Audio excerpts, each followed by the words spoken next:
So, vice president at Safe Horizon, and you've been in this field for over 30 years and have also had a hand in training the police departments on how to respond to domestic violence calls. I just want to dive straight in and ask about psychological and covert abuse. In my personal healing journey, I've seen that this precedes further victimization. And I want to know, how does emotional manipulation set the stage for that? So many people, abusers, will start with emotional abuse, belittling, manipulation, just not treating that person fairly. And this emotional abuse and psychological abuse often leads to physical and sexual abuse. And sadly, it's, so many survivors say how extremely damaging it is, more so than physical and sexual violence. Really? Yeah. Wow. Yeah. And the scars, they say, from psychological and emotional abuse. I mean, I've heard from so many survivors, and I've been doing this work now for close to 40 years, and they say that the scars that are left are, that much more difficult than physical scars. And I think what also compounds it is that as a society, when we think of domestic violence, we don't think about emotional or psychological abuse. We don't think about manipulation, about, controlling behavior as a form of domestic violence, unless there's also physical abuse and sexual abuse. I think the other thing that is that I've seen over the years is in the domestic violence field, we have dependent on the criminal justice system to assist survivors. And emotional and psychological abuse is not recognized by the criminal justice system unless there is, possibly an order of protection where there could be a term. But, and that, I think, if a survivor wants a response from the police and there isn't physical abuse or sexual abuse, it can be very difficult. And then that just adds to the hurt that survivor experiences, because now they're not only being hurt by the person that they love, they're being hurt by the system that's responding to them and should be helping them. In my experience, it was about collecting, mounting evidence, and it had to eventually have a pattern emerge in order for it to show. Right. But it's not like being able to come in and say, hey, I have a bruise. Right. And then immediately people know what's going on. Right. It's so much more subtle and manipulative than that. Right. I've personally witnessed the damage that psychological and covert abuse can inflict. Some of the tactics that I've witnessed are gaslighting, being isolated from loved ones, intermittent reinforcement, threats. There's even a term called triangulation, where the abuser can attempt to make your loved ones or friends turn against you by using a series of lies. And sometimes it leads to physical abuse, sometimes it doesn't. Right. And it's still abusive behavior, but if you are turning to somebody, say family, friends, or the criminal justice system, it's not necessarily seen as abusive behavior. So you're not believed. Or sometimes maybe they've been turning to their family or friends because the survivor is not doing what the family or friends think they should be doing. They're not there to support them in the way that they could or should. There's been this growing fascination across popular culture and media about stories of narcissistic abuse.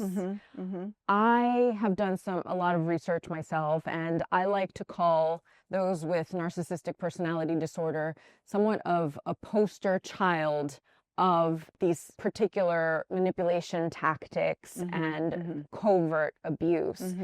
And so in the cacophony of all this talk about this in popular culture, one of the things that I discuss in my book is how some misinterpretation of it could drown out the voices of the victims that might be going through this type of emotional abuse. How does society's misunderstanding of emotional abuse impact the disbelief that victims sometimes face?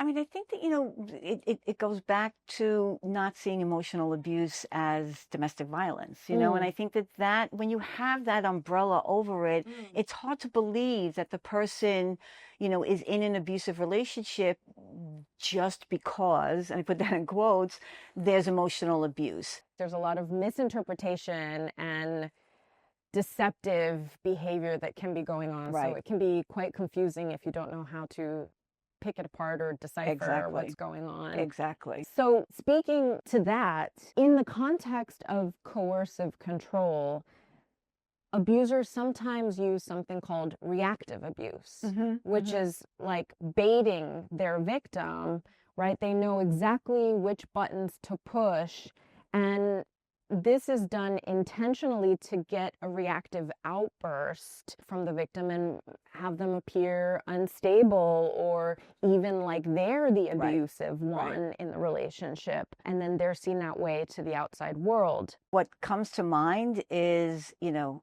and it could be a person reacting to being provoked by the abusive party.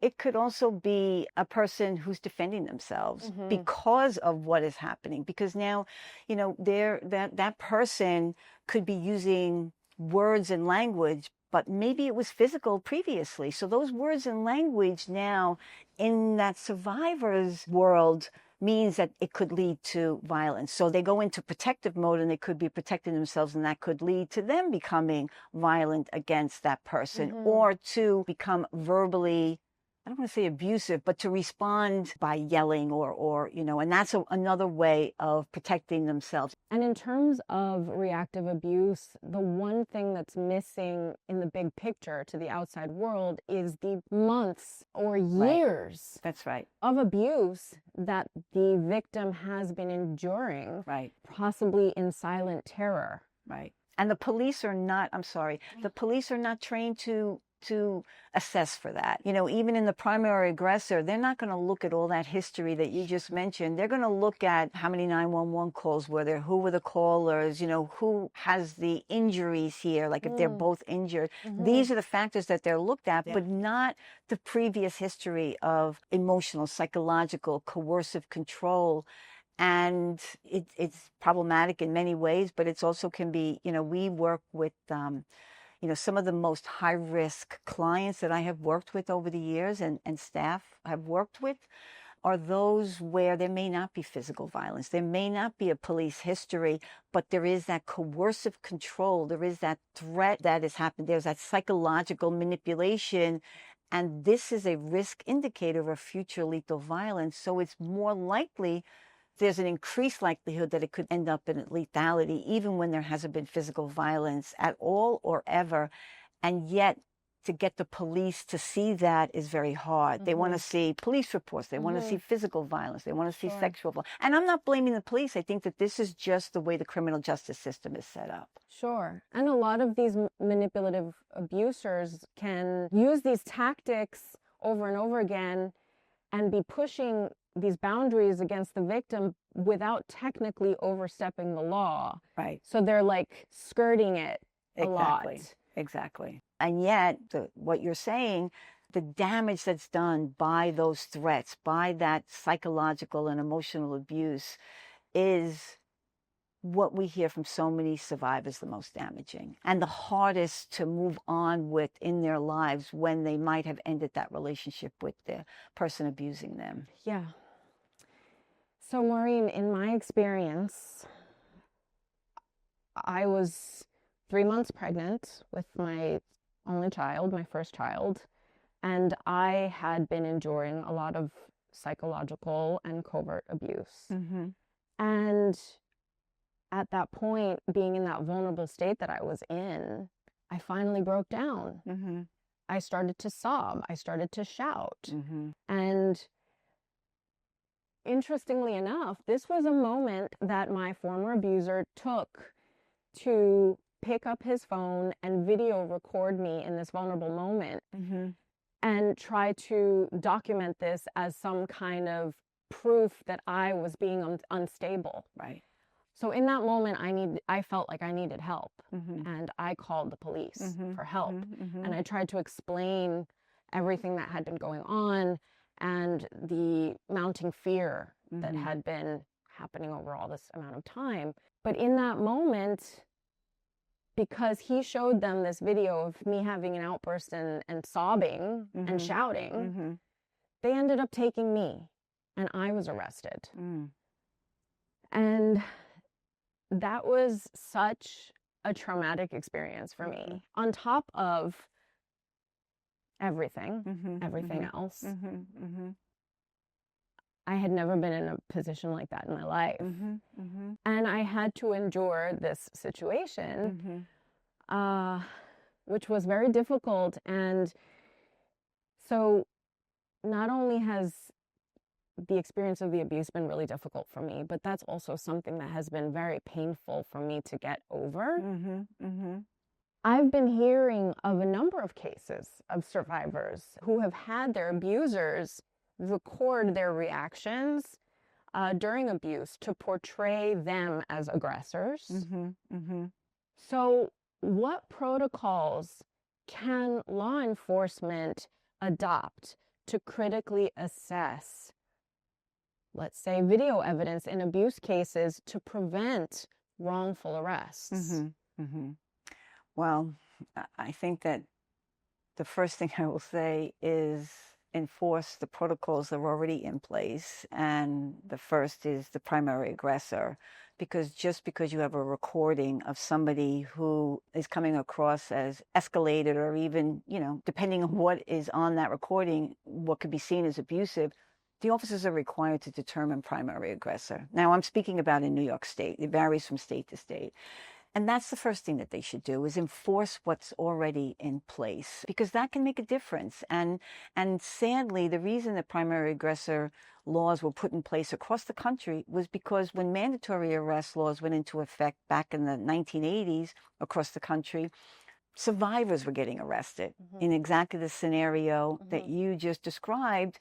And it was helpful in some ways, because the person causing harm could be arrested, but so many survivors were getting arrested. And they realized that they needed to put a law in place that will prevent, reduce, but hopefully, in the best case scenario, prevent survivors from getting arrested in a scenario that you just described.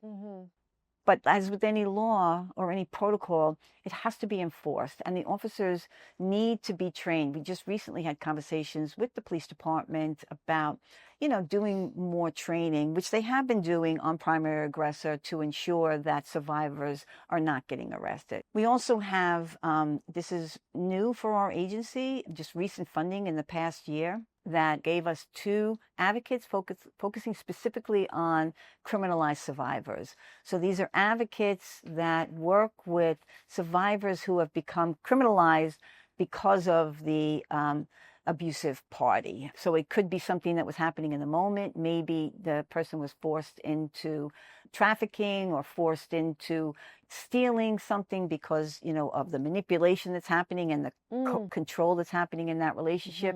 And these advocates not only will help the survivor if there's an arrest, but hopefully help to prevent that arrest. So the advocates work with the NYPD and work with our precinct advocates to hopefully prevent that arrest. Sure. I think the last thing I'll say about this is that the other thing that I think would be really helpful for the police is to do more training on coercive control. Yes. And what that means in the academy, ongoing throughout their career, so that when they respond to a domestic violence call and a person who's causing harm shows a video, they'll know enough about coercive control to know this is not the end all or be all. I should be looking at this, not just in the way I would look at the basic primary aggressor assessment, but looking at more at the history of the violence that's happening in that home, in that relationship.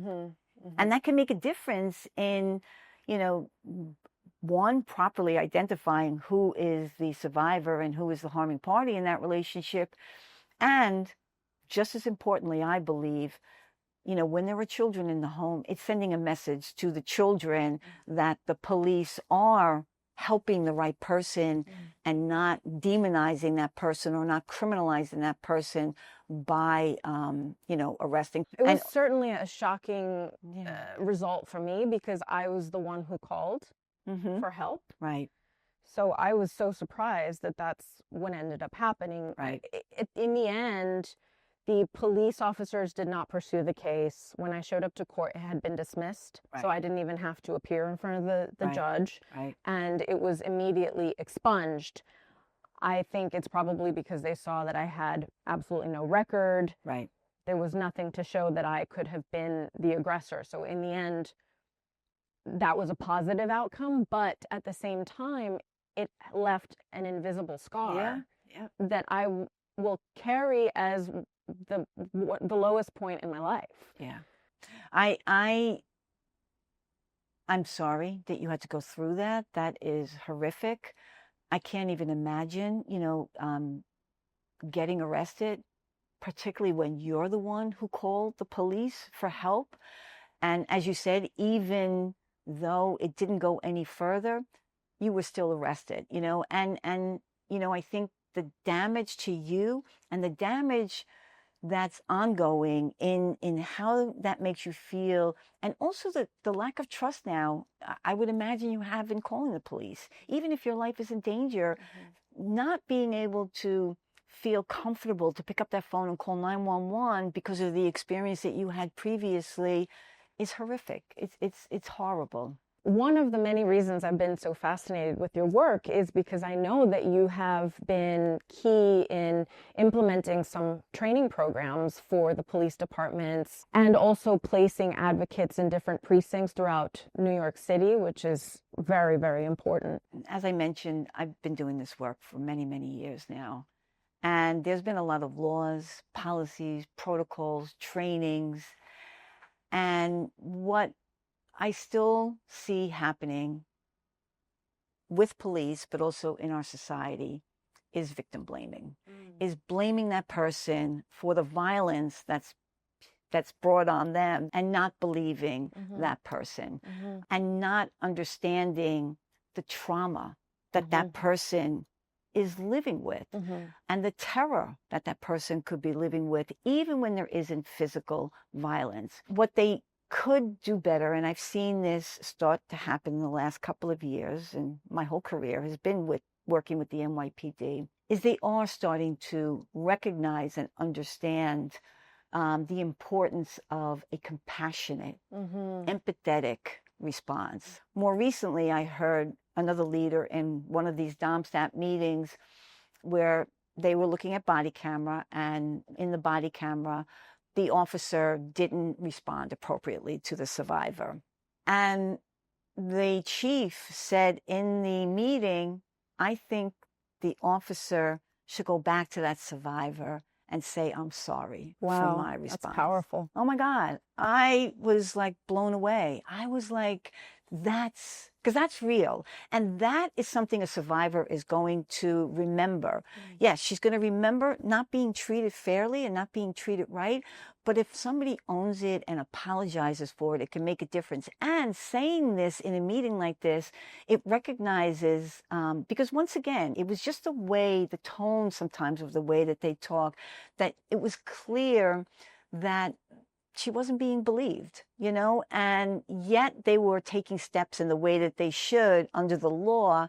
But if the message is, I don't really believe you, but I'm doing what I should be doing, that is what the survivor is going to remember. And I think that that's something that has started and is happening in the NYPD. And we're talking more about doing more trauma-informed, compassionate training so that it's not just specialized units that receive these trainings, but the patrol officers, because the patrol officers are the ones who do respond to the 911 call. And that first impression is going to make a difference in now whether that survivor is going to feel okay. And if they don't feel that they can turn to the police when their life is in danger, then it makes them even more isolated, Absolutely. and that is so dangerous. I think it's interesting. A lot of people often ask, why didn't they leave? Yep. But perhaps a better question could be, why was the abuser that way? Why did they keep abusing? Exactly. And that, it's one of my things with, sadly, even when there's a homicide and a survivor has been killed, and you read something in the paper, it's all about what that person did or didn't do. Did they leave? Did they stay? Did they get an order of protection? Did they call the police? And never about what that person who committed the homicide did. And even when that person is killed, we're still blaming and looking to what they did or should have done to protect themselves, as opposed to putting the accountability where it should be. Something I want to ask about is how the internet now poses new challenges for abuse. In my book, I talk about some examples like cyber stalking, cyber abuse, smear campaigns. What preventative steps can be taken within the justice system to address issues of modern technology in these cases? That's a very good question. I think that, the justice system needs to play catch up to how prevalent cyber stalking is, revenge porn is, smear tactics, all of that. I think that sadly, it's also the one crime where the survivor has to keep their own documentation. When we work with survivors who are being stalked, we know that if they choose to turn to the criminal justice system, because we're going to explore all options with them, but if they choose to turn to the criminal justice system, having a log, having paper that can show that it's ongoing, so that either the survivor can talk to the police and convince the police that this should be written up as stalking, if that's what they want, or an advocate can help to advocate that the police see this as stalking. Or if, you're not successful with the police, maybe speaking with the district attorney's office and getting them involved so that they can also advocate with the police to get the report written up. Or you can go into, family court and get a family court order of protection that will be written into that, that the person is not to do X, Y, and Z. So now it takes these behaviors, if it's not written up as stalking, can become a violation of an order of protection, and there can be action in that way. Cornell University started a program where if a survivor, and they were in all the family justice centers here in New York City, but this program, a survivor could come in with their devices, with their laptop, with their phone, and they would check for any types of bugs.